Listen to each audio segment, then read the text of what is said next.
Why am I... thought I was done. Alright, fine, let's wrap this up. Thank you. Here we go. Credit to Tutor Ramble, I'll link them in the description. In my deep dives, I used my own structure that I developed based on who, what, when, where, why, and how. Inevitably evolved into pretty much what story engineering describes stories categories as. Theirs is pretty similar to mine in that it's still emotional impact, character, plot, world building. They've got thought-provoking, whereas I said theme, but it's basically the same. But I liked their system particularly because they use a 5-star rating instead of a 10-star. So there's just less broad, I don't know, it's a 7. People so easily go to 7 as neutral and it skews the whole thing and confuses everything. They gave qualifying words to the categories. So while the story categories themselves are similar to my deep dive, it's given me a way to narrow down the nuance of each category without having to do a full deep dive. It just makes it a little more concise, I find. And given I'm about to do the entire season as one whole, I need something more concise. I'm not doing a deep dive of this entire season. 5 out of 5 is you are absolutely flawed. 4.5 means spectacular. 4 out of 5 is great. 3.5 is good. 3 out of 5 is neutral because it's literally 5 out of 5 on one side, 1 out of 5 on the other side. It's not really possible to get a 0 out of 5. So 1 is lowest, 5 is highest, 3 is in the center. So 3 is neutral. 2.5 is disappointed. Like it lacks some stuff, but I'm pretty neutral about it. 2 out of 5 is flawed. Like it's no longer just disappointing. There are fundamental issues here. 1.5 is bad and 1 out of 5 is awful. I also like this because it does mean instead of just going good, average, bad, there is nuance to be had within the middle of it. And it is a lot better to say, oh, I read this book and I was floored by it versus I read it and I liked it and it was good. And in the same vein, instead of ever feeling the need to go, 0 out of 5, I hated this, it's god awful. You can just say, well, it's awful, it gets the lowest, it's 1. And it still gets a point for existing and trying. Like, I like that.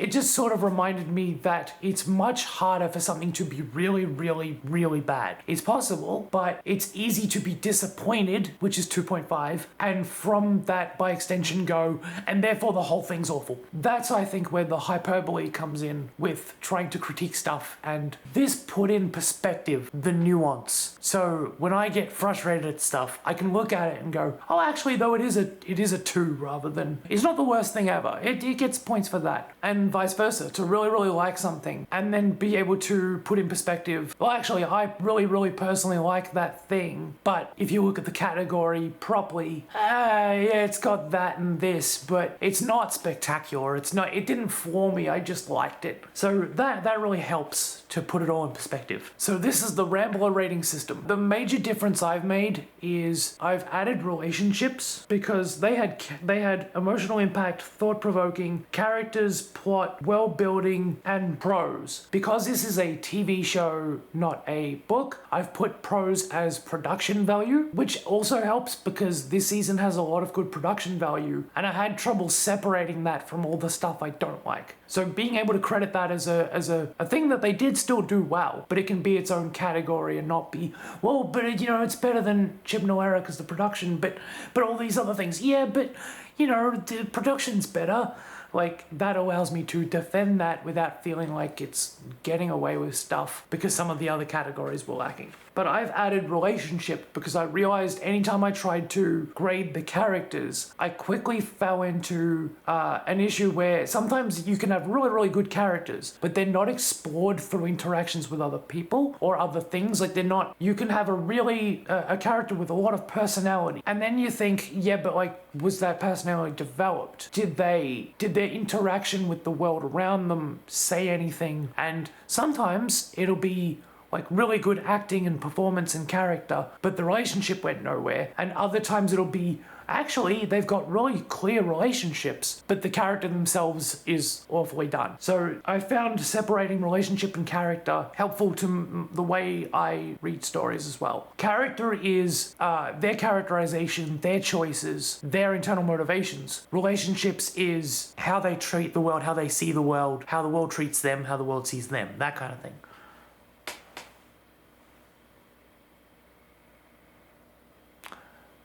Right, screensaver. I don't want to change that every 5 minutes, so I'm going to leave it. Am I not? Oh, that's so weird. Church on Ruby Road. Emotional impact. I gave a 3 for neutral. It's alright, I mean, it's a sappy Christmas episode, and it's sad when Ruby is erased from existence. Light entertainment at best. Not disappointing, but not much to grab onto in emotional depth. Perfectly average Christmas episode. Thought-provoking, I gave a 3.5, which is good. The indication that Ruby's mother is unusually unfindable, not just difficult for the system, but straight up has no records. And the ambiguity of Mrs. Flood. I've seen too many mystery boxes to truly care, but it does raise questions. Oh, and by the way, I have not re-edited this for hindsight, because I do think the live experience in real time counts for something, but I will do a cohesion rating as well for whether any of that really paid off. Characters, I gave 3.5 for good. Gatwa is fun and excitable. Ruby seems oddly okay with goblins, but goes with it. At least this doesn't feel like the day is accidentally saved, and Gatwa is proactive in this. It's a thing only possible because of something he already had pre-story, but it's something. Also, Ruby's family are entertaining. For relationship, I gave a 3 for neutral. Ruby and Gatwa are fun, and their antics in going with the flow, trying to get Lulu Bell back is serviceable. It's not clear that Gatwa is saving Ruby because she's adopted and a good companion, or if he's just saving her out of general doctor goodwill and wants to solve her birth parents and obligatory doctor companion stuff. It's enough of a start that they both have their adoption mystery in common. For plot, I gave a 3 for neutral. Goblins kidnap a baby and Gatwa gets it back. Solid, basic, perfectly fine, nothing special, nothing bad, serviceable. World building, I also gave a 3 for neutral. This does establish that fantasy is more of a factor and goblins are now possible without a sci-fi explanation. I don't like the precedent, but it's a solid demonstration of what is now possible or not possible in the world. For production, I gave a 2.5, which is disappointing. Goblin King is an ugly design. I think that's intentional, but I can't decide if it's bad ugly. Like, it looks grey and pale and not real. It made me question where the budget went, but the goblins looked alright. The song number is a bit jarring, and I don't care for the goblins in general, or Gatwa knowing to go back and save Davina from a falling tree. That was a coincidence. Overall score, it got an average of 3.07, which is pretty close to neutral. It gets benefit of the doubt for being some easy fun, but doesn't have to yet back up whether its pieces add up to anything more than the sum of its parts.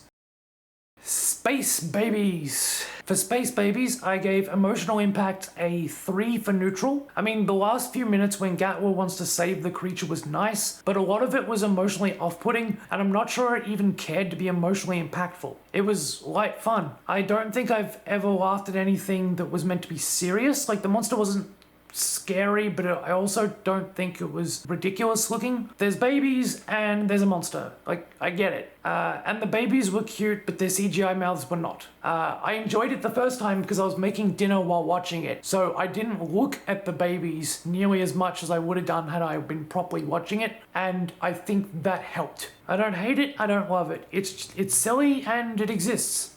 On thought-provoking, I gave a 1, which is awful. One line about the system being kept functional by people who don't stick around to help afterwards is a cheap shot that goes nowhere. I'd have loved for them to explore it, otherwise it was probably left unsaid. Ultimately, this episode feels like it's for babies. It has very little intellectual nuance to offer. It's a bare bones fairy tale, kind of. Characters, I gave a 2.75, which is slightly disappointed. So it's so close to being neutral, and Gatwa and Millie bring a high energy, but there's a lot of here's my character exposition and repeated beats from Eccleston and Rose. And then their reactions to things are pretty, like, oh look, babies. I liked Gatwa messing with the babies, but also is that his defining character now? Like, Gatwa's doctor is mean to babies? I'm not sure what to make of it. I'm not fully disappointed the way I'd be with Whittaker's characters, companions, because they were straight up cardboard cutouts. But if I was to try and describe their characters using this episode, like, Ruby is nice to babies and doesn't like snot. Is that it? It's so surface level. Like, there's practically nothing special about these characters to go on. Relationship, I gave a 2.5, which is disappointing. Gatwa and Millie bring energy when the characters are supposed to care about their surroundings, but apart from a few goofy moments, I'm not sure I can name any moment where their relationship is defined or tested. They just get along no matter what. They don't really learn anything about each other, like on a fundamental trial and error level. Apart from a copycat scene where Rose calls her mum. Worse, Ruby is giving keys at the end of the episode and it's not clear why. Like, Gatwa effectively says, I'm adopted, you're nice, I'm nice, here's a key to my house. It's too rushed. Plot, I gave a 2.25, which is slightly fundamentally flawed. Like, it's verging. Because, like, is there a plot? Doctor arrives on a station, the station has a monster, everyone suddenly decides the monster is a good thing, and Gatwa makes sure nothing happens to it. The point being, the Doctor saves people. Wow, what a exploration of character and situation and world. Like, the only reason the score for plot is as high as it is, even at 2.25, is because I'm not sure what more they could have done with this concept. It is what it is for the idea it was given. It's space babies with a monster designed to scare them, that they then like as their dog. Okay. World building, I gave a 1.5, which is bad. Again, one light nod to how this station came about, but are there more stations the Doctor didn't save? Was this the only one? Is there really a station of babies with only one lady keeping it functional? Weren't the babies there specifically to keep it functional? Who cares?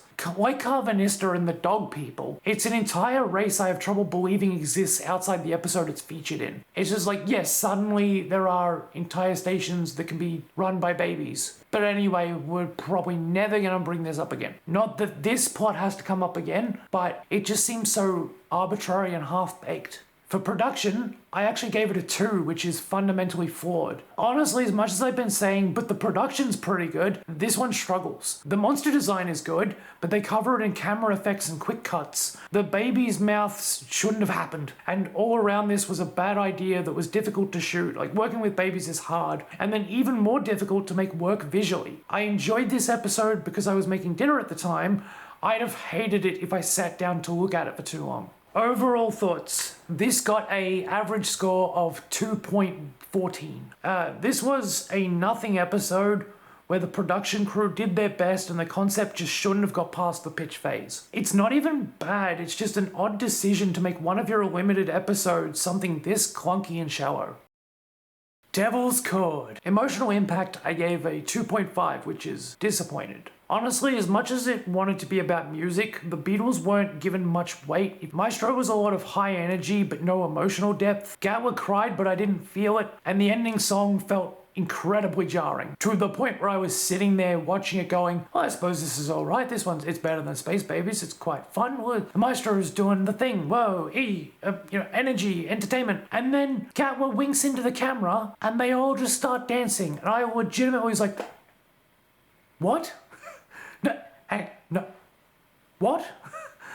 I was genuinely baffled when that just kicked up. I wouldn't go so far as to say it's flawed, because honestly I think it was going for bombast and it had some emotional resonance. Ruby playing piano, and there's more emotions than the sad or poignant ones. It maintained its thrills and energy. It just clearly wanted to go in with tension around a lack of music and build to a big finish, and I don't think it earned that at all. Thought-provoking, I gave a 1.5, which is bad. It's all noise. I mean, it did have me thinking about big villains and what the world would be like if there was no music, but it's beyond disappointing that they didn't delve into the real tangible consequences of that, beyond abstract, end of the world, everyone is depressed. Maestro was overused in this sense. If it wanted to be more thought-provoking, it could have lingered on the people trying to get music back, rather than emphasize the camp silliness of Maestro murdering those people. It had something to say about the importance of music in our lives, and drowned it out with spectacle. For character, I gave a 3.5, which is good. There's a few odd things like Gatwa crying again and running away for the second time in a row, but we get why Gatwa is afraid of the Pantheon, we get why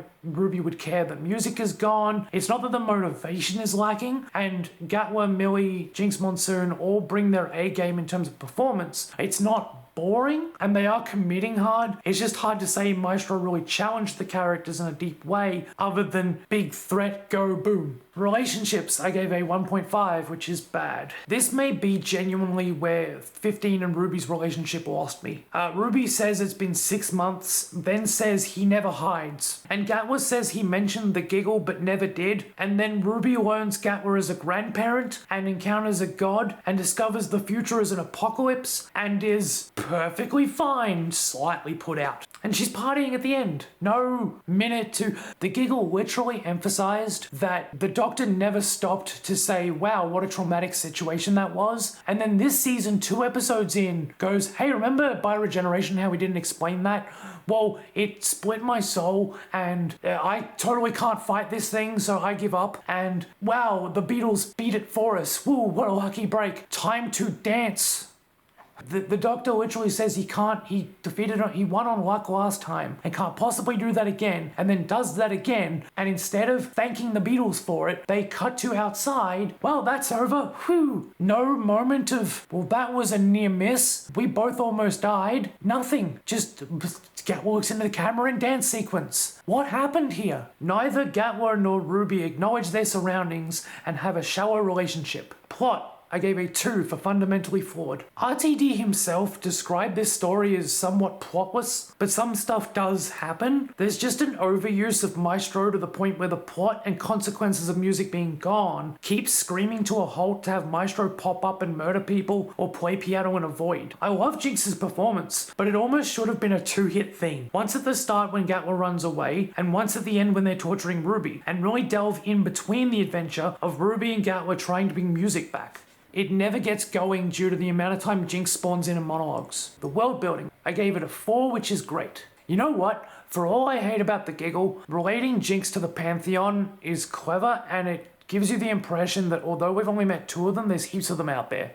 Why the Twinmaker is Maestro's father is a strangely unnecessary connection to make, but Jinx's very inclusion and overbearing power does a lot to give the season a sense of something below the surface brewing. And relating the time frame to Susan and the Doctor's past, relating music to the Beatles, there's a clear connection of why this place, why this time, even if the Beatles are underused as historical figures. Production I also gave a 4, which is great. The presentation is really good here. There's a few hiccups like Maestro spinning to hide that they're not playing the violin, but the Maestro's costumes all really pop on screen. Gatwa and Millie absolutely fit within the style of the 60s. The shot where everything goes mute and Maestro vibrates the water has stuck with me. This has some of the most creative shots and theatrical tricks I think I've seen all season, I'm gonna say.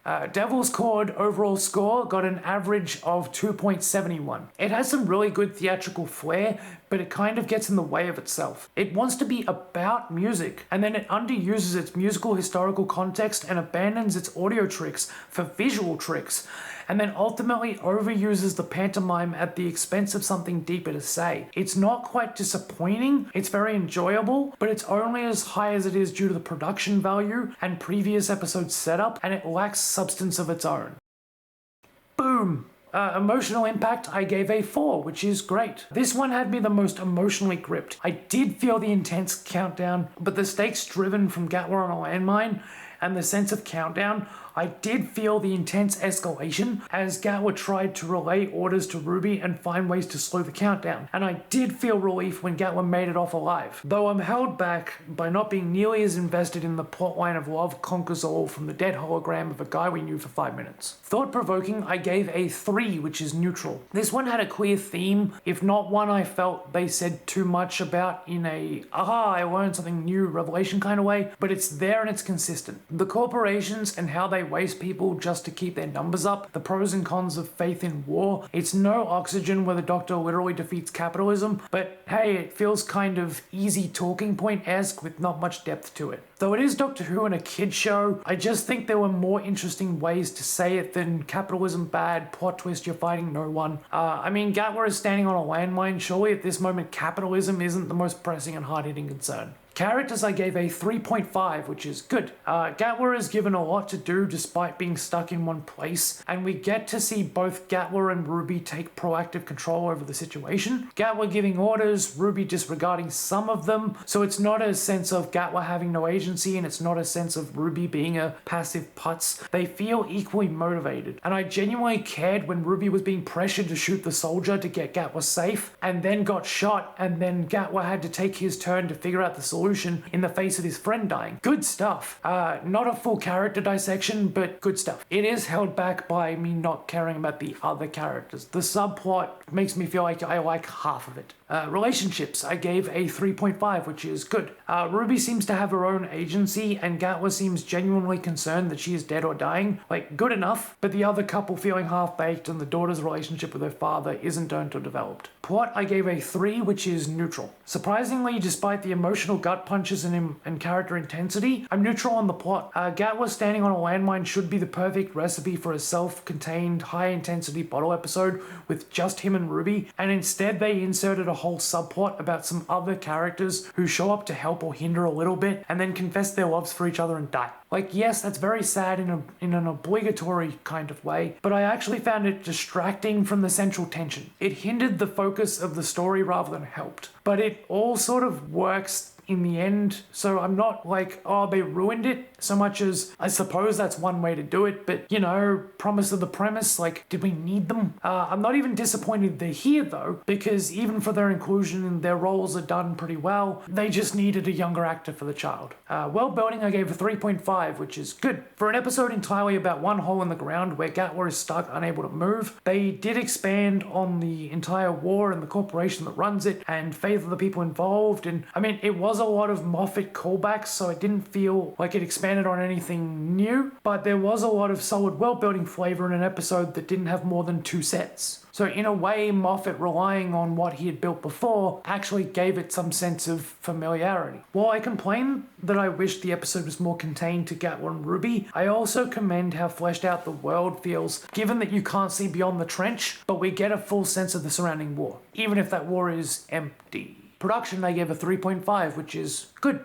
This has to be a strange one to grade. Space Babies had downright bad CGI effects. Devil's Cord went full blown with showing off its effects and theatrical trickery. This one being more grounded means there isn't anything too flashy, and it probably doesn't need it, but despite some iffy volume green screen stuff, it's a really nice practical set and I was immersed. It's nothing special, but Bad Wolf Studios and a budget means that for the most part it's hard to get the production side wrong, and this episode rides on not really needing that big budget because it's emphasizing character and situation intensity. Overall score, this got an average of 3.4.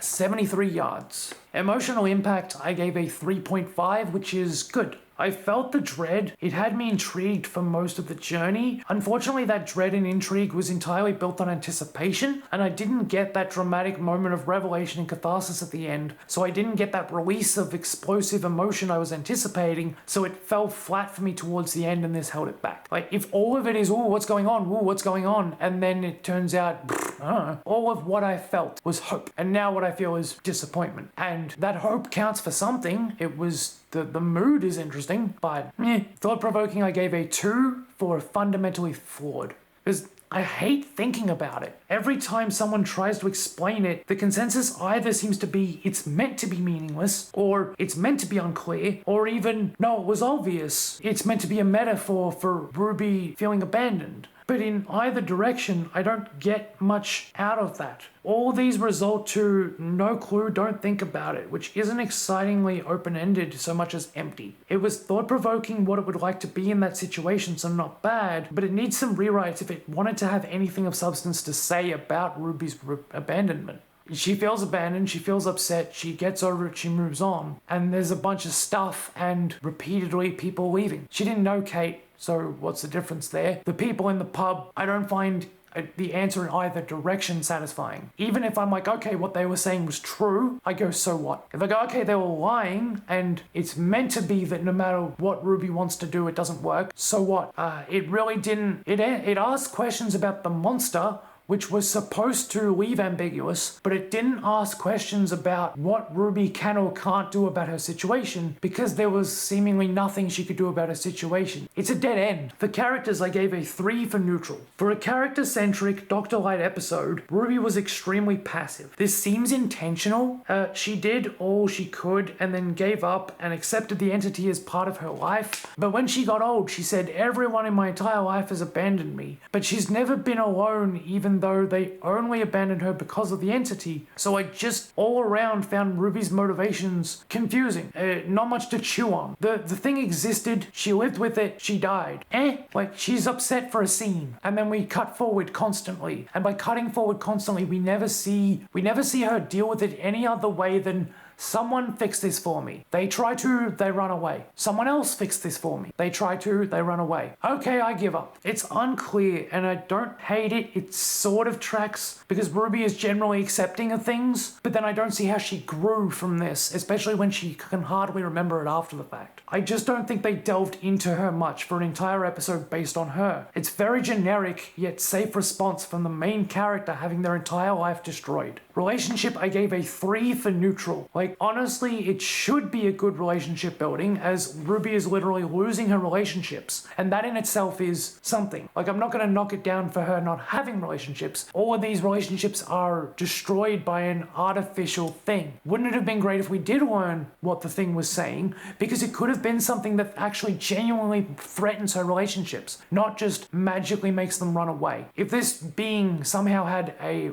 magic secret that allowed them to look into Ruby's soul and tell people the worst thing she could possibly feel. We can assume that's what it's doing, but we don't see Ruby experience that. We don't see Ruby experience the revelation of, oh wow, they ran away for real reasons. I feel insecure now. She's just like, oh well, entity it is. She makes her peace with that entity seemingly for no reason, when it's the very thing ruining everything else for no good reason. It should be a good relationship building as Ruby is literally losing her relationships, but we've already seen her mother be miserable and act like she doesn't exist. Though this time Ruby is facing that head on, only then she doesn't see her mother anymore and probably tries longer than we see, but visually we just see people show up once just to abandon her and it's repetitive, and Ruby's ultimate response every time is a passive, oh well, it's interesting she made her peace with the entity, but it's also not clear why beyond Ruby being a blank slate who goes with the flow.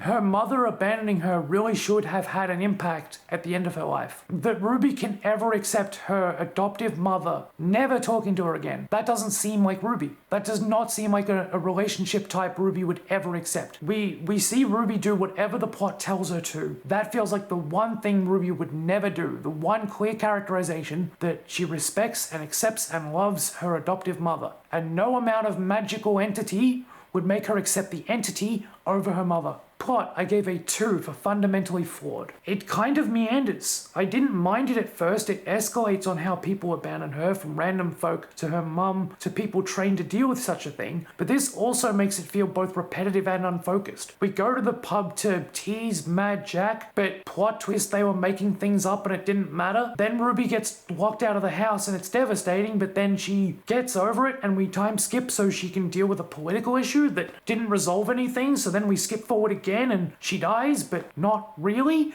And then it's all a dream or something. Like, the plot both sits with Ruby being isolated, but also has so many time jumps and location changes that I don't think it really commits to being about any one of these. World building, I gave a 3.5 for good. I didn't expect to even think about this so much, but at least the story with Mad Jack and the politician referring to himself as such clearly implies there is some kind of potentially true folklore out there, and as much as I don't love how Davies is using fantasy as a get out of jail free card for plot contrivance, at least it's been consistent and emphasizes the unknown. I'm only confused when it comes to if breaking the circle released Mad Jack, and Mad Jack is the politician, and Ruby was haunted by the lady so she could beat Mad Jack. Why doesn't it put him back or whatever? So that can't be it. Why write a story in which Ruby undoes the thing that the problem set up, only to say, yes, but then she gets her reward later because we need more episode? Maybe the stories were truly made up, and the politician being Mad Jack is a coincidence, which is still nothing. And now Ruby is somehow able to travel back in time, and neither of these plotline interpretations motivations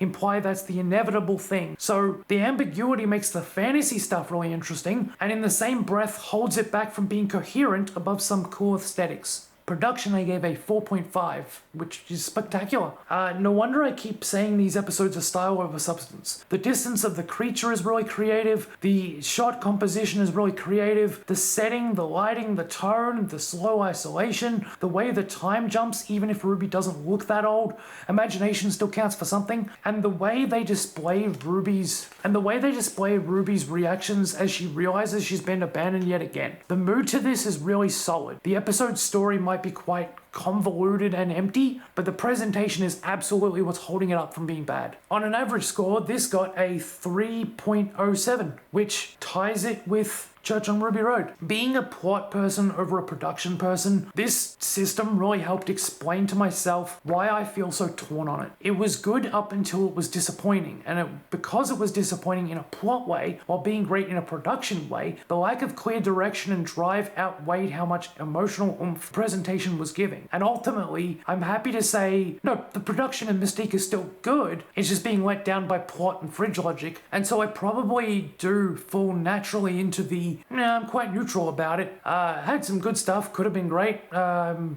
more hanging on to what wasn't great because of my ongoing issues with the season overall. But this episode in isolation, I sit right in the middle, some good stuff with some major hindrances. I need more water. Oh.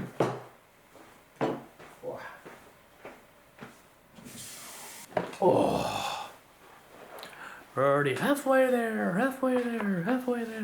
This season was all over the place. I know Doctor Who lives and thrives on its variety, but there's supposed to be some kind of connective tissue. It should be the characters, it should be the plot, but it just goes from the silliest space babies to, Devil's Cord, wacky god stuff, and then wartime, where everything's dire, and then weird fantasy folklore. It's hard to get a grip on it when the characters just sort of go from place to place. Dot and Bubble. Emotional impact, I gave a 3, which is neutral. The ending, with Gatwa being so upset that he won't let them save them, hit really hard. That is probably the best scene in this season, but probably only as a loyal viewer who knew how much it means to Gatwa to save people on an obligatory level. You design characters that we fundamentally hate, and I guess it says something about Gatwa still wanting to save them anyway, but it creates a disconnect where you've developed an audience who should not want the racists, the white supremacist racists, to live, to be saved, to be deserving and worthy of Gatwa's help. So nice of the Doctor to do it anyway, but you've literally built the episode around poetic justice being these people suffering. And that's what it does. But then you have the main character be like, no, that's the wrong ending. And everyone go, how sad. It's as high as it is only because it's really impactful to see 15 realize he can't save them just because he changed skin color. His ability to be the Doctor has for the first time been completely derailed by only his appearance. He got some pushback when he was female, but not on this level. He had a visceral reaction, which gives it a lot of points here, but it's also not much higher because one great revelation at the end didn't save me from rolling my eyes trying to emotionally invest in someone we're supposed to be disgusted by. If only this story was about Gatwa himself, we could have had the same ending with a much more direct story about Gatwa, the person being affected by racism, experiencing this. Because we weren't following Gatwa's perspective, it was miserable up until that, and that really hindered my investment. So yes, it still made me feel things, but it made me regret watching it. I wasn't feeling upset as watching an evil person get away with stuff. I was watching someone I didn't enjoy watching, being upset that I was forced to watch someone I didn't enjoy watching. It wasn't the story making me feel miserable, it was the meta making me feel miserable. So I don't think it invoked emotions in that way. It's like watching something annoying and then being like, well, I guess it made me feel things, but not in a way that the narrative paid off that feeling. It wasn't worth it. You can watch characters you don't like as people and still be engaged by what they're doing. I watched this character thinking, who cares? Why am I following this character? And so if I'm upset only because they're wasting an episode slot, that's not the same as this being a well-earned emotional drama. Thought-provoking, I actually gave it a 3.5, which is good. It's really challenging because watching it a second time, it did provoke thought. It experiments with the dark side of Doctor Who, like what if a bad companion who was born into a broken system rejected the Doctor out of pure racism, but willingly joined on when he was white, and then when in danger lacked the skills most companions have, and got the white Doctor killed just to get free. And then that racism came back in full force to haunt them when the real Doctor offers them all a way out, and they're too attached to the system to see it. It still feels a bit surface level, but the metaphor behind how Wendy accepts or rejects help is interesting. Again, the problem being, it's an interesting what if, but we're only 5 episodes in and we only have 3 more to go. This would be great as an isolated, separate episode in a longer season, but it makes me scratch my head when it comes to why it exists in the first place. I understand that outside of this, they didn't have access to Gatwa anyway, but why did they choose to follow someone we don't like in a season where we haven't developed the people we're supposed to like? The character I gave a 2.5 for disappointing. Wendy's just too cringe for me to get behind. I know we're supposed to hate her, but why is that the goal? Like, if I as a writer handed you a thing and said, please read my story, and you go, okay, I read about 5 minutes of it, and I now hate myself for having read it, and I don't want to read it again, and I say, no, you see, you're supposed to hate the main character. You're supposed to not enjoy the journey. You're supposed to not care about the relationships. Your goal, for whatever reason, is to write a bad story. I know we're supposed to hate her, and on rewatch she's consistent. Her background and motivations make sense, but because the story is devoted to her not learning her lesson, it's like Adam, but the whole episode is just Adam. I can't get behind her perspective because I'm not supposed to. Like, yes, it's interesting that we missed the casual racism. Am I supposed to miss it to the point where I'm like, I like this person, I fundamentally agree with this person, this is a good character that I relate, this character is basically me, then be like, oh no, why did I think that character was like me? They're clearly racist. Because there's just a point where I went, okay, I missed that they were being racist, and that says something interesting. But I didn't miss the part where she was an awful human being. That was blatantly obvious, and I didn't want to follow that person. I can't get behind her perspective because I'm not supposed to, but I need to for the episode to feel organic. It would make a big difference if it were absolutely clear that despite killing White Doctor out of desperation and rejection, that she did want to go with Gatwa on some level, and didn't reject him, but just felt pressured not to go with him or something. The lack of change is tragic, but it's filtered by this one-dimensional inability to demonstrate she even had the capacity to learn. And that's the difference to me. If her character was more likable at the start and evolved in a way that retroactively made me go, wait a second, no, she was hateable all along. Why didn't I hate her from the start? Then that would question, why did I like things about her despite her being a clearly terrible human being? She was irredeemable from the start, even without the racism. So you just had a character go from awful to more awful. Disappointed she got so much focus in such a short season where all of the impactful character moments belong to Gatwa anyway. The only reason I didn't mark her character as awful, despite her being characterized as an awful person, she does serve her purpose in that story enough. I'm just disappointed that's her role in the story. Relationship I gave a 4, which is great. I don't know how to judge this episode as it is instead of what it's wasting by existing, but Wendy does technically have a clear way of relating to Ruby and Gatwa and Ricky and her friends. Even if we're supposed to hate it, it is nuanced, especially because it's designed to be subtle and thus give subtextual nuance to interactions. And again, I ask, why does Wendy have more nuanced relationships and subtext with the people around her than Gatwa and Ruby have with each other? Why does the racist have more character development than anyone else? Plot, I also gave a 4, which is great. On first watch, following a too dumb to live character making bad decisions felt like a meandering plot and a bad idea. On second watch, the plot is interestingly like a reverse Doctor Who episode. If this were a longer season, if we'd already gotten plenty of character development with Gatwa and Ruby, if this episode A had time to breathe and B we had the luxury of stepping outside the main plot for a what if alternative like this, then its plot is absolutely the best thing about it. It's absolutely the only episode so far where I don't get to the end of it and think, oh, and then they just solved the problem. Probably because they don't solve it, but also because the reason they fail has a meaningful implication. They are so indoctrinated that the Doctor literally can't help them. But this means more to Gatwa than it does to them, so doing this plot as the Gatwa Light episode is a strange choice. So it's weird, but if you consider Ricky to be White Doctor incarnate, this does mean that metaphorically the Doctor is interacting with her all the way through the episode, and Wendy as bad companion tells the story of a reverse Doctor Who episode. Again, if we only had foundations up until now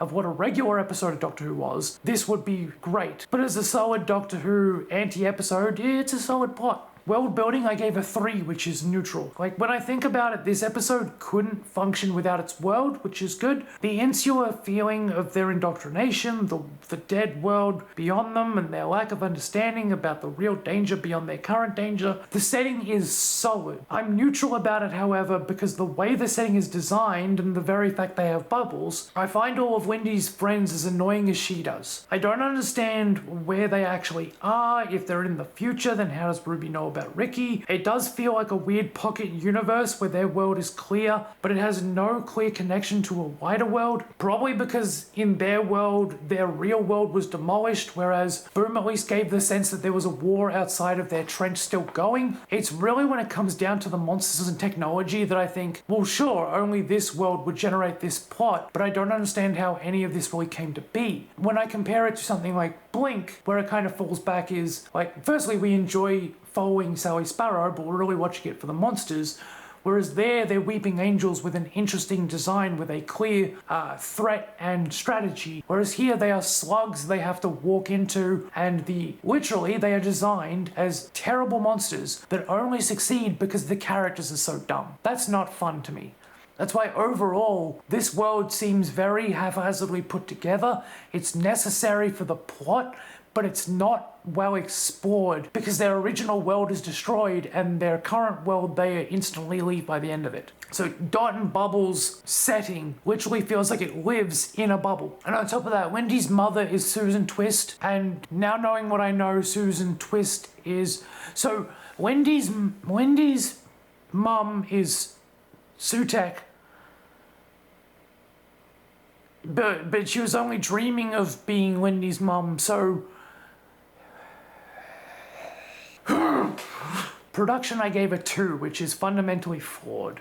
It was very obvious to me that Gatwa wasn't available for this episode, and why they chose to focus on the point of view of people who dismiss his race out of hand, when, of all times, it should be about our new Black Doctor. The CGI is better than usual, but it clearly cost a bunch to pull off the constant bubble animations, and that's it. Like, it's just a vague city that we only see when she puts a bubble down anyway, and then there's another world off in the distance, and they go on a boat to somewhere else, and I don't know, the world around them actually does feel a bit fake. There's the uncomfortable look to the monsters, there's the constant CGI close-up face point of view and a few locations, and I feel like if you remove the CGI, this would be an extremely boring episode visually, yet ironically the bubble is thus the only design to distract you. There's almost nothing happening here production wise. It's majority the same shots and CGI bubble. Dot and Bubble got a average score of 3.14. This was painful to watch, and I feel like I'm supposed to like it because it's about racism. But then why are we following racists and the point is, yay, they all died? Where's the nuance here, actually? They concealed it subtextually for people like me who weren't looking for it, but then I almost feel punished for now noticing it. I shouldn't want to find racism in places.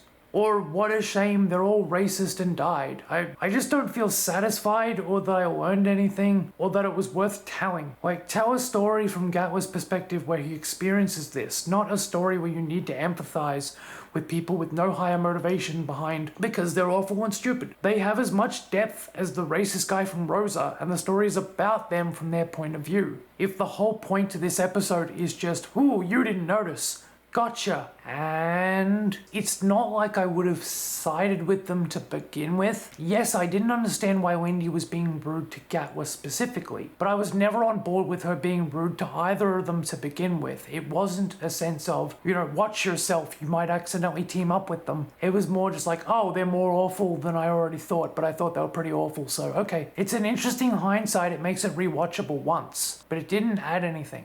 I keep complaining about this episode because people seem to think it's deep. Terrible person does terrible things, and then character you're meant to care about shows up for 5 minutes to be upset about it. That's as deep as it goes. There is no story here. It's also the sense of if they're trying to make people check their own privilege and learn to watch out for that next time, aren't I just gonna spend more episodes being like, oh, were they being racist there? Was the secret that they were being racist there? I'm gonna start looking for racism in places it wasn't there, which I want to believe good in people. I want to believe they wouldn't willingly be. I want to not notice it until it's so blatant that it shouldn't be ignored. I want to give people the benefit of the doubt until they make their intentions absolutely clear. Because this episode is teaching me to be cynical. I'm already cynical. If you want to improve the world, RTD, set an example. Show an episode about one of those characters learning not to do that. Instead of just, aren't they terrible for having done that? Would you do that? And I'm like, no, because I don't like any of these people. What's the lesson? How is it demonstrating in any way development? Was it worth it?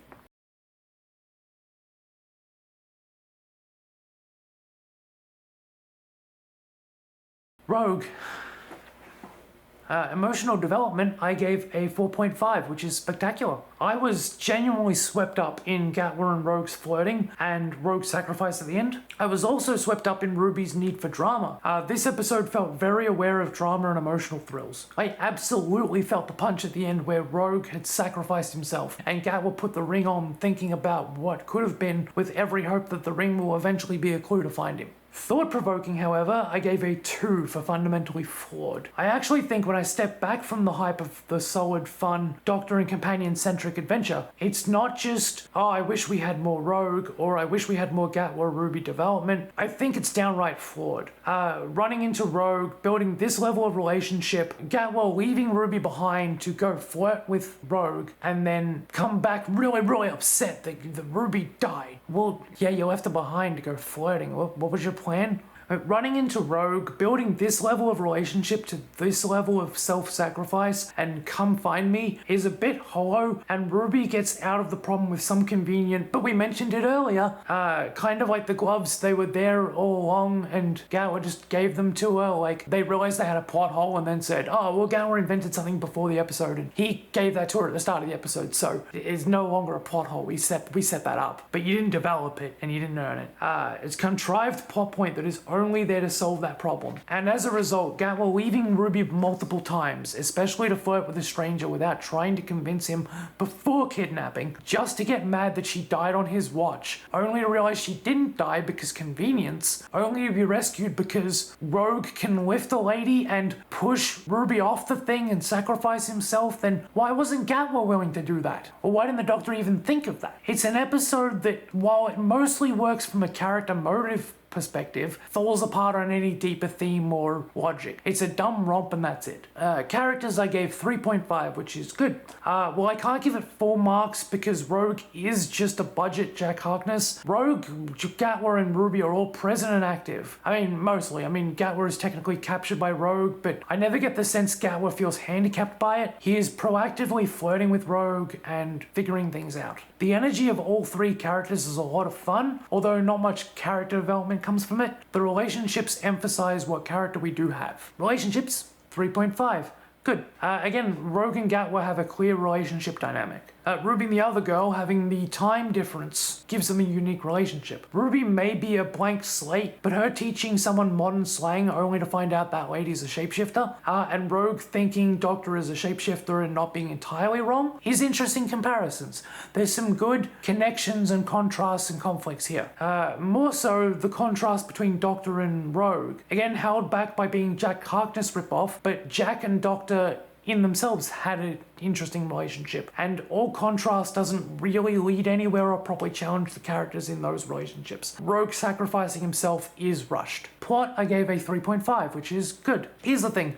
While I think the plot is a bit dumb to think about, I still think it's a solid adventure. Gatwa and Ruby are investigating Rogue and the Shapeshifters. The Shapeshifters themselves are some silly fun. The twists and the drama of Gatwa Rogue being scandalous to draw out the Shapeshifters and then realizing there's more than one. There's some good push and pull, dilemma reveal, action consequence stuff going on. World building, I gave a 3, which is neutral. As much as I think the Shapeshifters work fine for a typical rompy story where Rogue thinks the Doctor is a shapeshifter and then Gatwa thinks Ruby has been captured and taken over, like, they make sense. But as far as Bridgerton light and some thin bad guys, it's fine. It feels like there might be more to Rogue and some subtle world building there, but that also feels like well, if his boss is the boss, then maybe someday there'll be some world building there. But for now, His backstory is so similar to Jack's that it's hard to tell if this whole episode's world building isn't just lifted from Bridgerton and RTD1. I'm not disappointed as I needed something more typical to take a backseat to character drive, and I don't think it holds the episode back, but it's not doing anything special. It serves its purpose of being the kind of setting this episode needs, but it also feels by the numbers because it's echoing Bridgerton directly instead of building its own clearly interconnected world. Production I also gave a 3, which is neutral. I can't think of any stunning production moments or frames for much. The dance was good. They show off the Doctor's faces, but the episode presentation feels mostly serviceable. I do feel like the performances are putting in the hard work to compensate for the run-of-the-mill story framing. Rogue got an average score of 3.28. I really enjoy this episode for the thrills and dynamics of it, but when it comes down to it, it is a semi-decent, slightly above average episode with some light fun and a few really dumb moments that leaves very little to think about and doesn't explore its story nearly as much as I thought as I reflected on what works and what doesn't. The chemistry between the three main characters is what holds it up, the rest is average at best. Legend of Ruby Sunday. Emotional impact, I gave a 3.5, which is good. There were some decent moments, and Ruby desperately wanting to see her mum again is the linchpin. On rewatch, Gatwa wanted to see Susan, and Ruby wanting to see her mother is more of a linchpin than I originally thought. It opens so plot heavy with no clear indication of how we got there, but then builds tension in the mystery. Ruby desperately wanting to run to her mum tugged at my heartstrings, but despite being called The Legend of Ruby Sunday, the episode saves that reveal for next episode. So it still currently means very little, but they play it for all it's worth. It's good in isolation, but I feel it'd mean far more if it didn't feel like the first time they were doing anything about it. And this, by the way, I had not seen the finale when I wrote this, so I think it still stands. In isolation, this is how I'm judging it, as a two-parter. Thought-provoking, I gave a 3 for neutral. It raises interesting questions and maintains intrigue. All in all, it's a shallow roller coaster ride and that's it. The level of thought was, it's an anagram, and people figured that out ages ago. There's no depth to this, but it does build up a clear indication of, we are investigating the plot and baiting you with equally viable false conclusions, so it's like it's actually got a solid string of logic, just this season's foundations left it putting a lot more work for very little payoff. The characters, I gave it a 3.5, which is good. Gatwa and Millie give it their all as always. I'm happy Gatwa is being proactive and investigating, even if his sudden investment in Susan Twist comes out of nowhere, and Millie sells it as being absolutely desperate, like excited and disappointment to see her mum's face. What holds it back is, that's all these characters have. Gatwa's desire to see Susan doesn't feel very poignant in this season alone, and has been mentioned once or twice but didn't feel like a driving point, and Ruby's desire to see her mum is her only real character trait beyond happy-go-lucky agreeableness, and I can't fully invest when her foster mum is there reminding me that she already has a real mum, and her birth mum's identity probably shouldn't matter.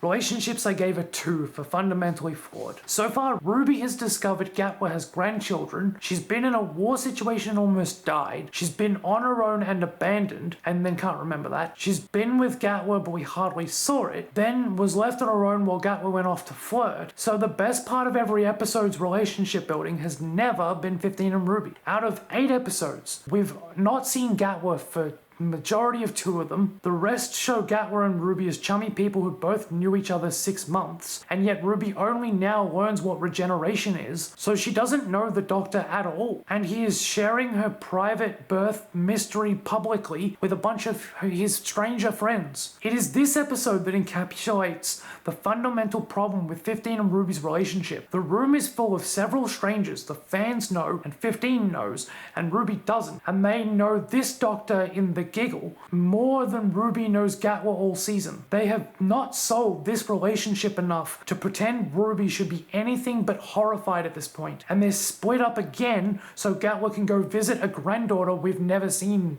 this season. Plot, I gave a 2.5 for disappointed. It's one long tease. Like, the tension's done well, but entirely dependent on, what's gonna happen mystery. Like, assuming I'll just inherently care from the build-up of the season, and that I'll trust next episode will actually explore it. So, as it is, it's paced well, but it's extremely thin. As an episode, I enjoy it, but when it's all said and done, it's just a lot of setup legwork for the next episode. World building, I gave a 3.5 for good. As cluttered as it is, connecting Unit, Rose, Mel, mentioning the uncle, Donna being mentioned to Ruby's mum, as lore heavy as this episode is and dependent on the 60th, if you're a long-time fan, a lot of things are coming together, and it does feel like there is a much larger world beyond the Unit situation. So even within Unit, I get the sense from this one episode that every era matters to continuity now. Production, I gave a 3 for neutral. I'm really torn on this one. Its highs are high and its lows are low. Like, the opening is suddenly all hands on deck with no downtime or setup. There's really clunky, repetitive dialogue where they all repeat each other's names a bunch. There's a lot going on, and a lot of it is built on entirely meta-narrative clues. It's all over the place why Sutek of all people would lure in the Doctor with a play on words, and it's so strange. The episodes have been so episodic and experimental on a streaming platform,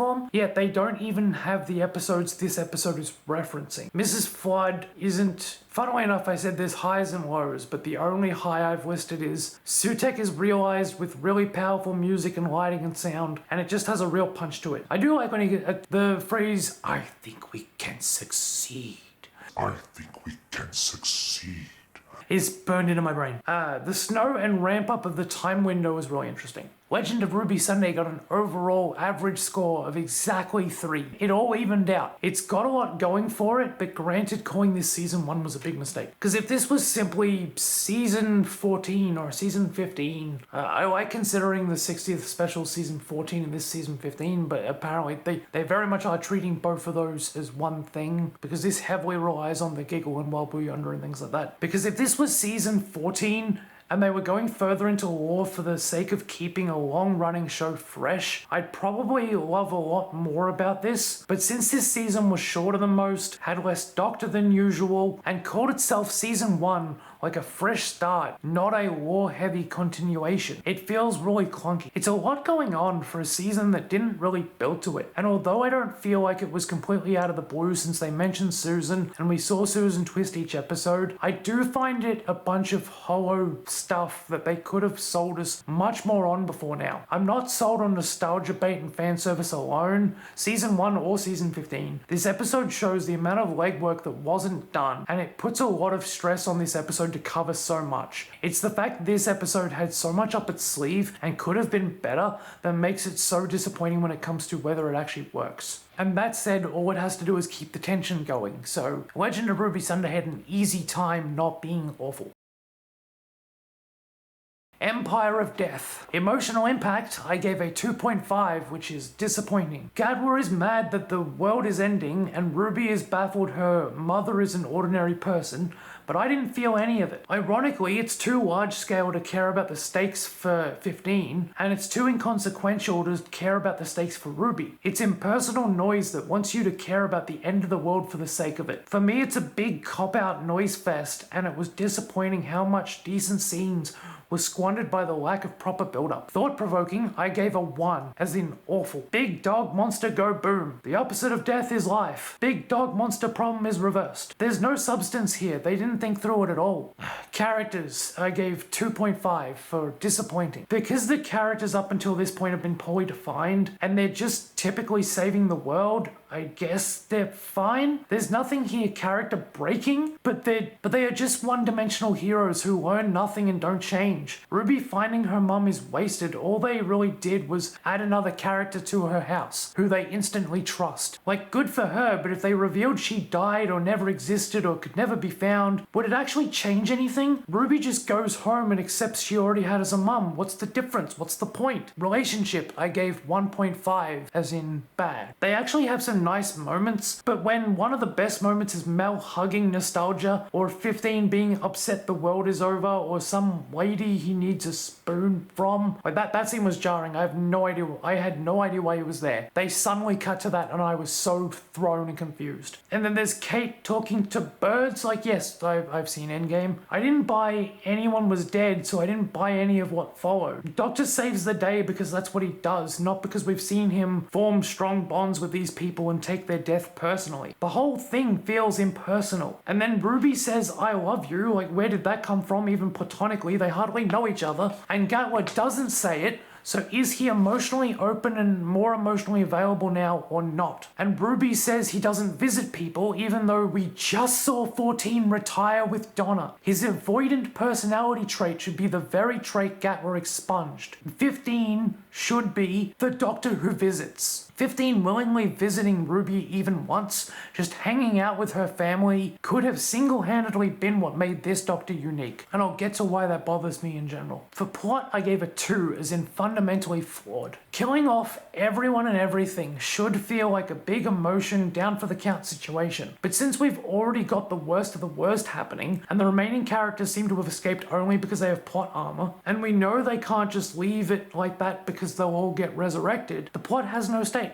The plot really has no momentum. Solving Ruby's mother mystery meant nothing. Sutek didn't really achieve anything or change anyone in any meaningful way. The plot is just a mess. World building I gave a 2, as in fundamentally flawed. Sutek has been here the whole time. Really? No. Like 73 yards, this all gets reversed and this alternate blip timeline never mattered. Memory TARDISes can play previous episodes, but those previous episodes didn't really matter. It feels like nostalgia and lore for nostalgic and lore's sake. There's no weight to any of it. And in something called Season 1, relying so heavily on flashbacks and previous era names is such a bad idea. This season did not build this world to have this stakes. Production I gave a 3, as in neutral. Even by production standards. Like, Sutek on top of the TARDIS looks great, but did the budget all go to Sutek flying through the space vortex? Because it still looks like B-grade crap. It's very flashy and whatever, so it's not terrible, but I don't feel like this episode really paced well or did anything particular with its design. Like, the production design isn't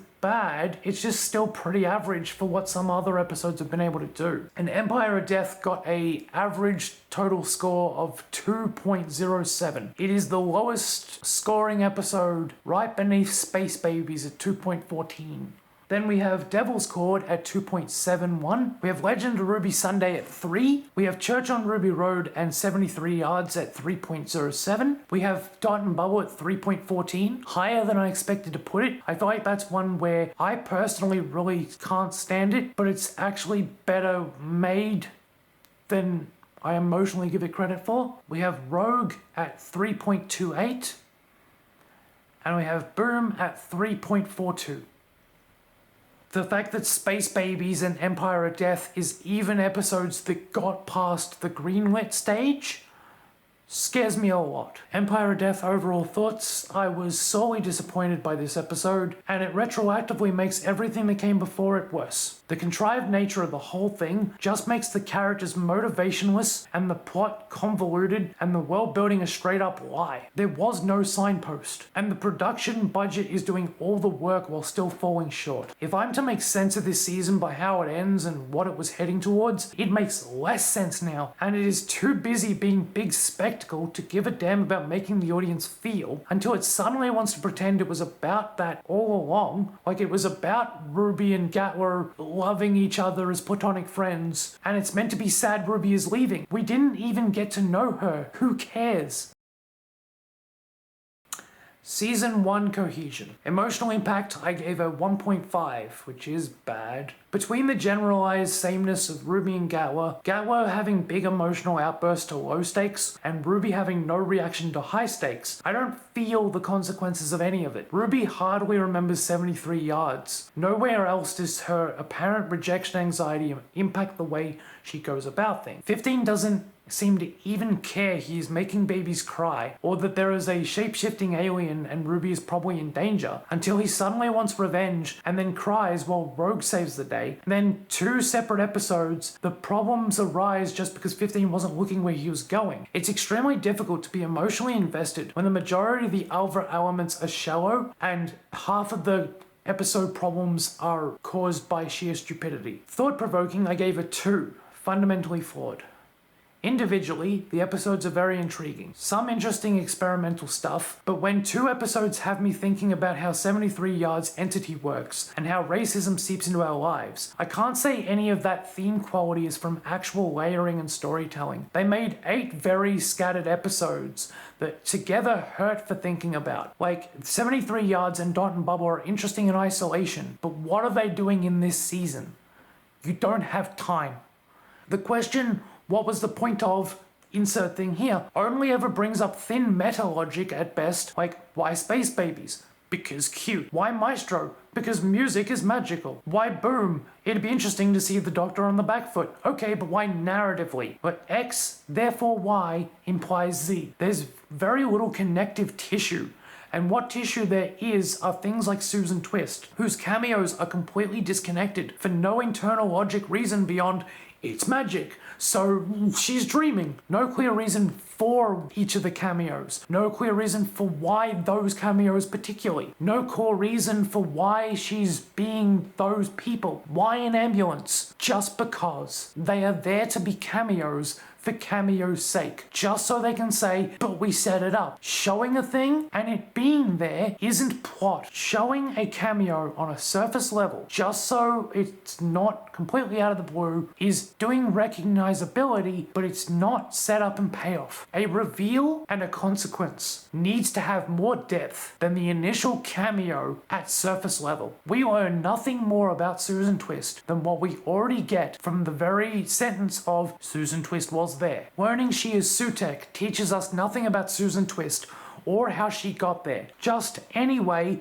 she was a hiker once. Ignore that. Now she's the god of death. How did you get from A to B?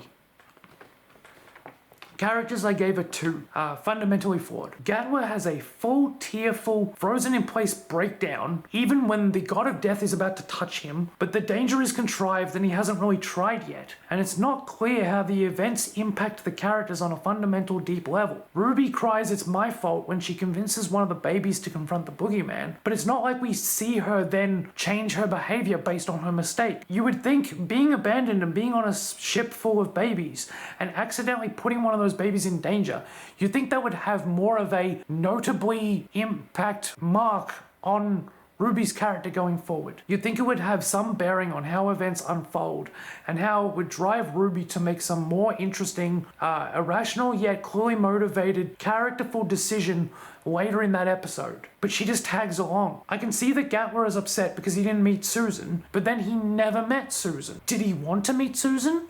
Since when? I can see that he wants to see Rogue again, but then he doesn't try to see Rogue again. Does he really want to see Rogue again? When it's all said and done, these 2 characters feel artificial and they don't have a clear personal investment in the situation. Ruby is abandoned by everyone in 73 Yards and she doesn't even remember it enough to change as a person. Ruby is abandoned by everyone in 73 Yards. Everyone. And her response is effectively, oh well, I bet it goes away if I mess with this politician from afar. I'm not entirely sure what motivates these characters. They're just doing whatever the plot tells them to, and I can't get invested in unmotivated, shallow characters. They're lively, but I feel like we see Gatwa more often than not panic, cry, and give up, and Ruby pat him on the head for support. She doesn't actually do anything. She just pats him on the shoulder or says, I can't even, or tells him that he's a hero that never hides. Every time Ruby says something about the situation, how she understands it, more often than not I go, That's not true. I gave relationships a 1.5. Bad. In fact, majority of their relationship has me scratching my head and wondering, when did that happen? Ruby and Gatwa's relationship is entirely sold on their actors' chemistry and completely forced by story and script. They're energetic and poorly baked. They have no clear foundations beyond both adopted, mystery box, and good acting. Plot, I gave a 1 for awful. And I mean the overall plot. I mean, like, if you watch Church of Ruby Road, knowing her mother is no one, and then watch every episode going, hang on, why do they keep teasing if Ruby's mother is anyone? Why can't the ambulance figure out who she is? Why does the maestro think she has a song in her heart that a god can't touch? Why can't, every time you have to say to yourself, oh, well, no, it's that way just because the characters believe she's important.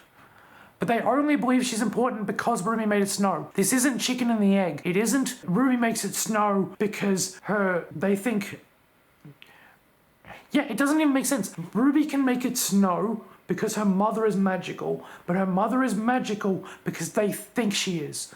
But they think she is because Ruby can make it snow, and Ruby can make it snow because her mother is magical. This isn't a chicken and the egg loop. This is straight up, Ruby makes it snow, and then they think that she's magical. They only believe it because Ruby already had that power. Cause and effect. You are trying to pretend that the effect came first, and that the cause only exists because the effect was already there. They already believed her mother was magical for no apparent reason, and that gave Ruby magic powers. No, not how storytelling works. No. The individual plot threads are just superficial nods to a moment in the finale. And the episodes being so experimentally scattered, it's not even clear there is a plot. But the finale sure pretends there is one. Ruby finding her mum could be lifted out into 2 scenes, and for how much they emphasized unusual clues around it, they never truly had anything unusual to reveal. It was literally a 20-minute episode of Scooby-Doo, where a masked figure does some fantastical whatnots,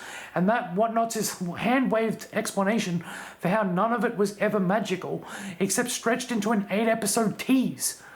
Like, people have made jokes about the Scooby-Doo thing because Sutek was a dog. I'm saying it straight up. It's doing what Scooby-Doo does, where they unmask the thing, and then they go, oh, I was a random human all along. How did they do it? And then the random human goes, oh, I went into whoop-de-doo town and I stole a MacGuffin that we never heard of, and I, from there, made it look like I could fly. But they've spent 8 episodes insisting that that's not what they were doing. You can do that in a 20-minute children's cartoon. You can do that in a 20-minute spoof. You can't do that in a 8-episode seasonal streaming of a sci-fi mystery show. You can't just say, no, but it's fantasy now, and think that you've skipped storytelling legwork because fantasy as a genre doesn't have rules. Even cartoons have rules. Cartoons can break physics, but they wouldn't spend, I hope they wouldn't spend 8 episodes of Scooby-Doo being like, who's behind the mask? And then at the end just do the 20-minute Scooby-Doo thing.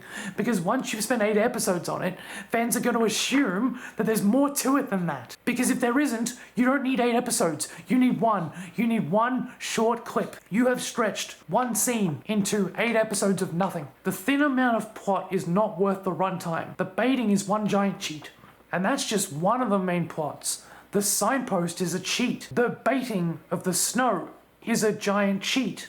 It's the worst it could possibly be. World building, I gave a 2 for fundamentally flawed. The story overall implies a deeper world of fantasy bleeding into sci-fi, but it seems to me all of this is possible by the very literal plot point of, well, the universe collapsed, so it doesn't have to make sense. Your world building is built on the idea that your world is so broken that it doesn't need world building. We broke the universe. Therefore, the universe is broken. That's bad world building. It's a weird way of saying we wrote into our world building that the world building is broken because it's too hard to world build. This is a cop-out, and on top of that, it insists there is now a layer of fantasy and gods, yet Space Babies has no clear reason to be motivated by fiction. Devil's Court is the only example of a god outside of Sutek within this season. The shapeshifters are entirely sci-fi and in hindsight feel irrelevant, potentially good world building eventually, but if that's all there is for now and it impacts nothing else, it feels like sequel bait at the expense of the story you're telling. 73 Yards was referenced, but honestly feels inserted after the fact, and Dot and Bubble feels like a season stopper in a series full of isolated season stoppers. For a series that wants us to care about Ruby and Gatwa and the two main mystery boxes, as well as Mrs. Flood, and accept that Ruby's mum can be both ordinary and magically shielded from a time window, all because Ruby believing hard enough creates snow, because the world is founded entirely on emotional magic. We needed to see more of that emotional magic, and using emotional magic felt like a cop-out even when it came to defeating the gods, because intelligent rope and the right keynotes and a game of ball all feel horribly mundane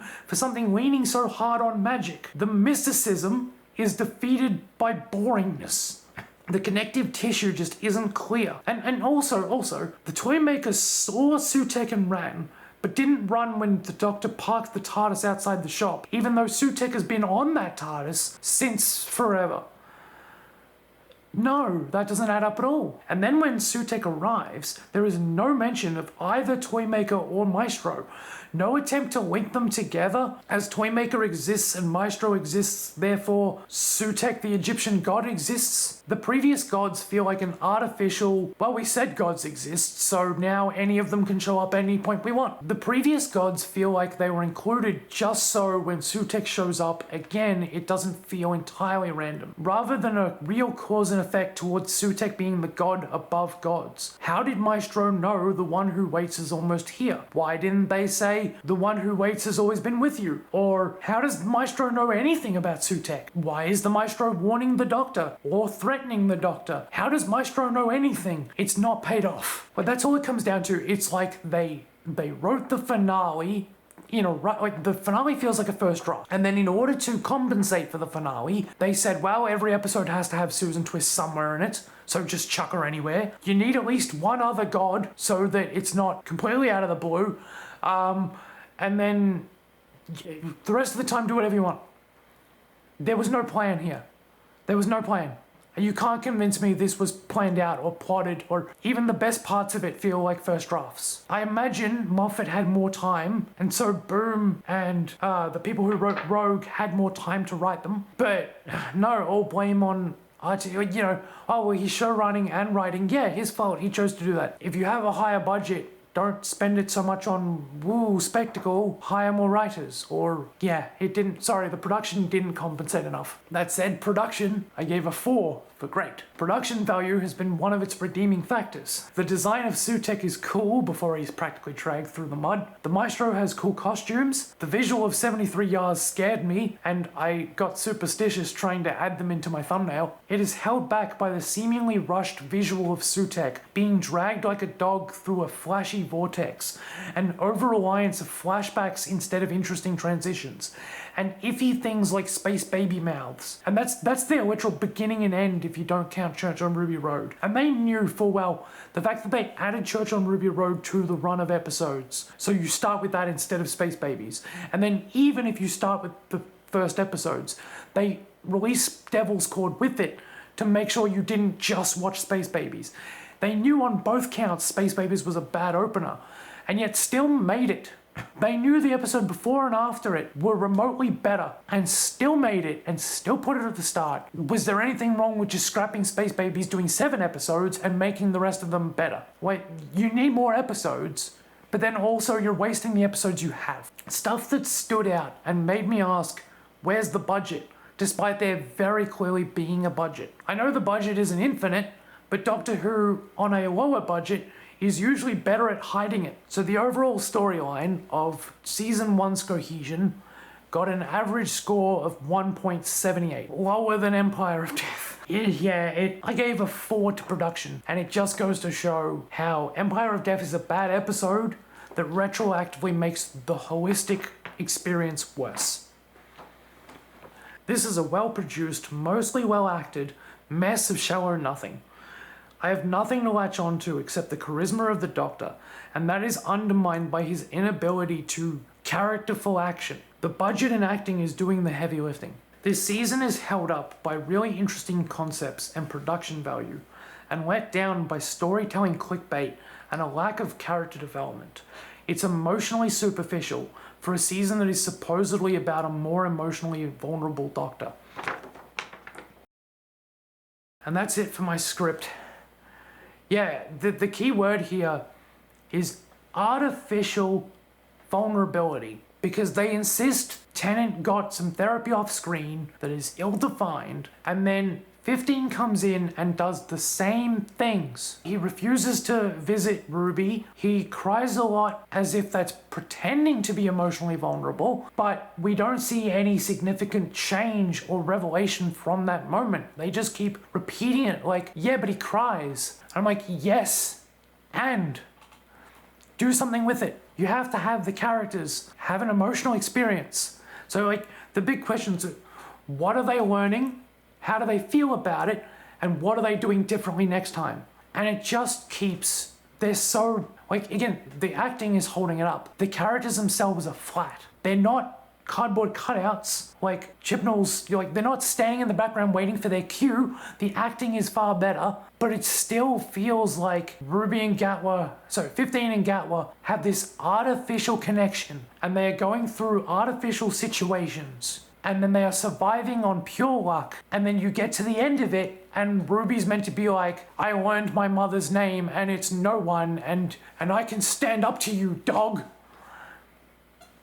I just have to ask, where did any of that come from? It's artificial. The show, I honestly believe that Ruby's mystery box plotline was a smokescreen to distract people from the fact that there was actually no character development. There was no exploration of the themes presented. They were well produced, but not explored. So, and while that seems quite obvious, what's covering it up is this pretense that 15 and Ruby really get along, that 15 and Ruby are really emotional people who go through things, and they're having adventures together, and they love each other, and the plots that they experience are touching on their inner conflicts. That Gatwa and Ruby are both adopted, and they're meeting babies, and they're being abandoned because of mystical monsters, and they're solving war by family love. And you get to the end of it, and it's very clear that the mystery wasn't going anywhere, and we never tested the relationship of Gatwa and Ruby. They just are friends from the start, and Gatwa gives her the keys, and then they spend 6 months together, and then he finds her mother, and she invites that mother into the house, no questions asked. Artificial vulnerability. It wants to pretend that it's this very vulnerable, very emotionally mature show, and it's shallow and childish. I know people will say, well, Doctor Who is for children, but children can handle more maturity than this. That's what makes it feel empty. And what I think I really hoped for above all, the reason I'm disappointed, is when RTD was coming back, he was an award-winning writer who had gone off to do other shows, and we had fallen so far with Chibnall's amateur production that when it was RTD, Murray Gold, and Bad Wolf Studios,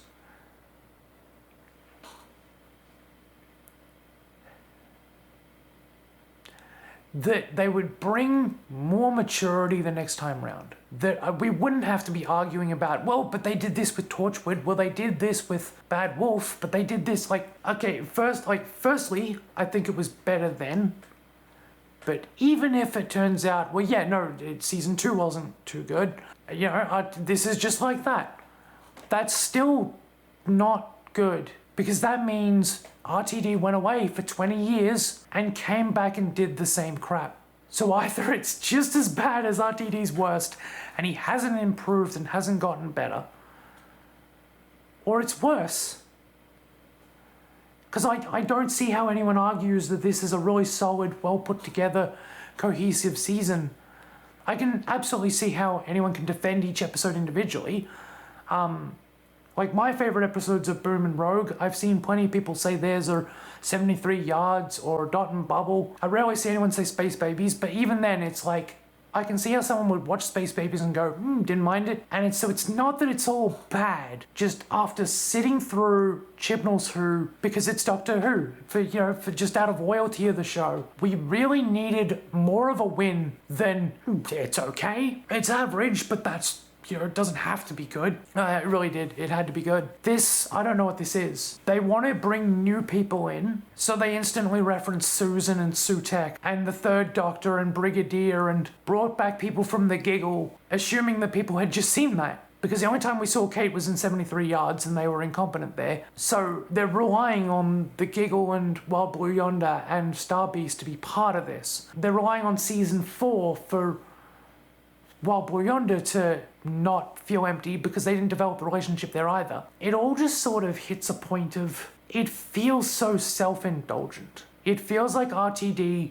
took the check and I'm assuming cared, but cared in a way of like, great, I've got full reign, I'm doing whatever I want. As if like, well, the show's dying anyway, who cares? I'm not saying, I'm sure there were deliberations and Disney wants it to do well and RTD wants it to do well, but I don't understand the choices that were made if I'm trying to understand how they thought this would work.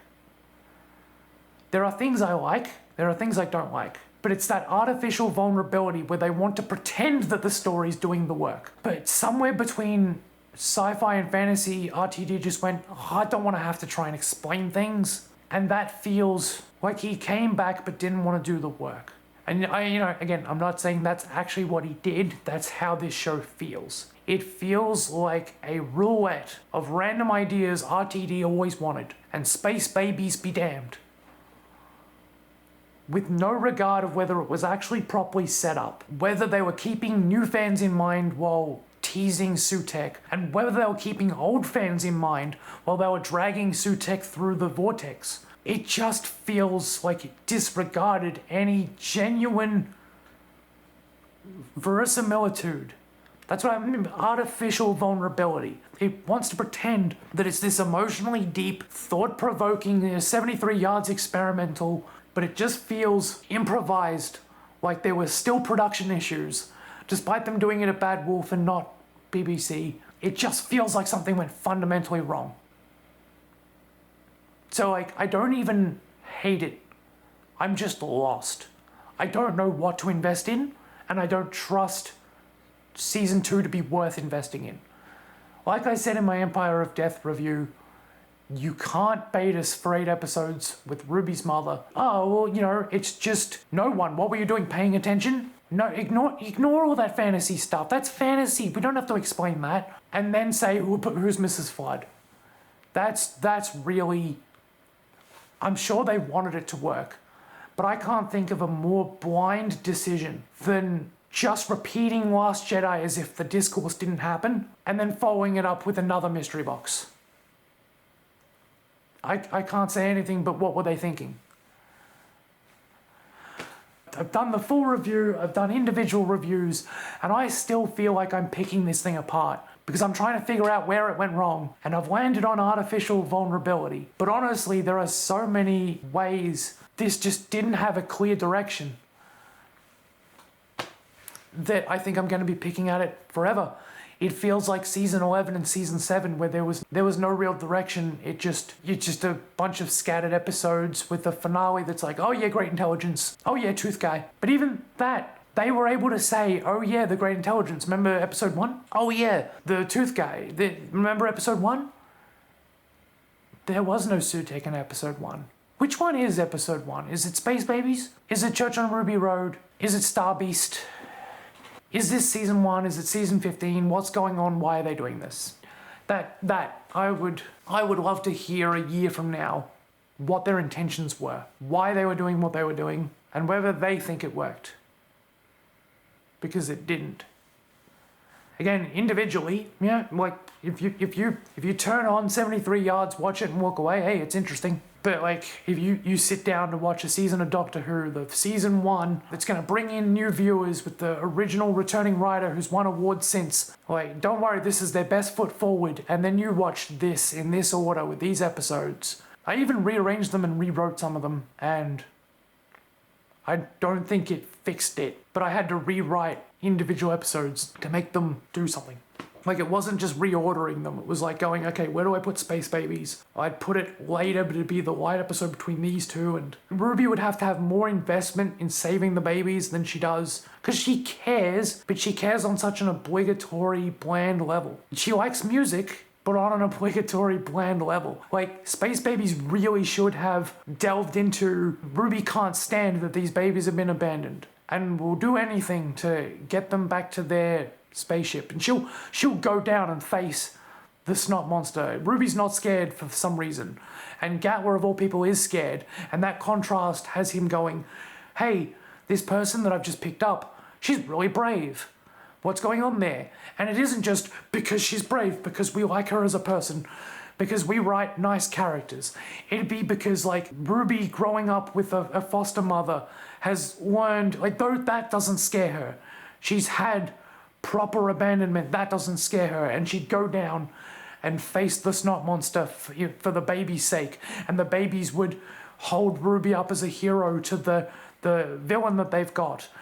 And then there's something about, like, Ruby's gonna kill the monster and Gatwa has to go down there and go, actually, it's worth saving, not just this last minute, oh, Jocelyn decided to kill it now and I'm gonna go save it.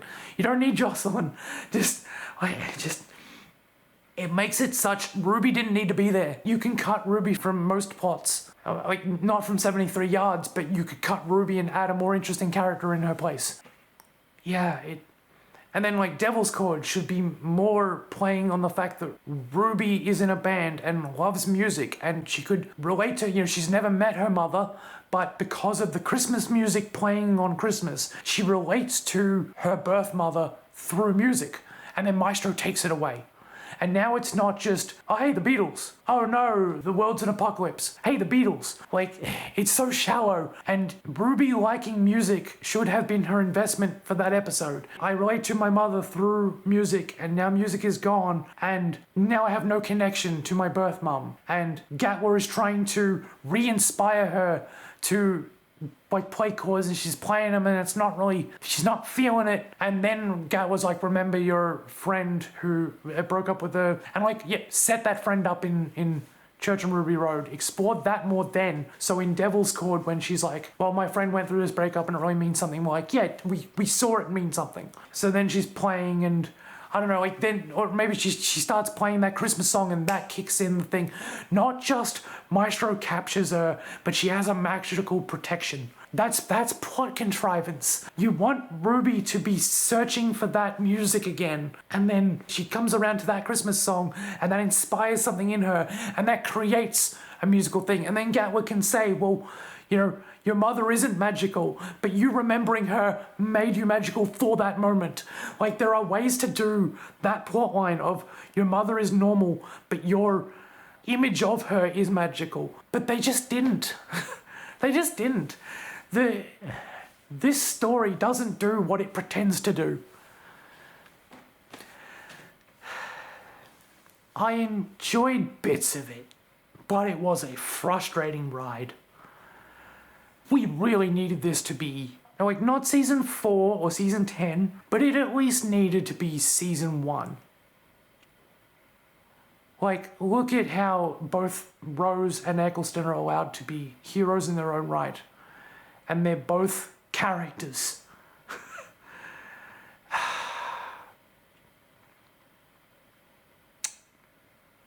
Yeah.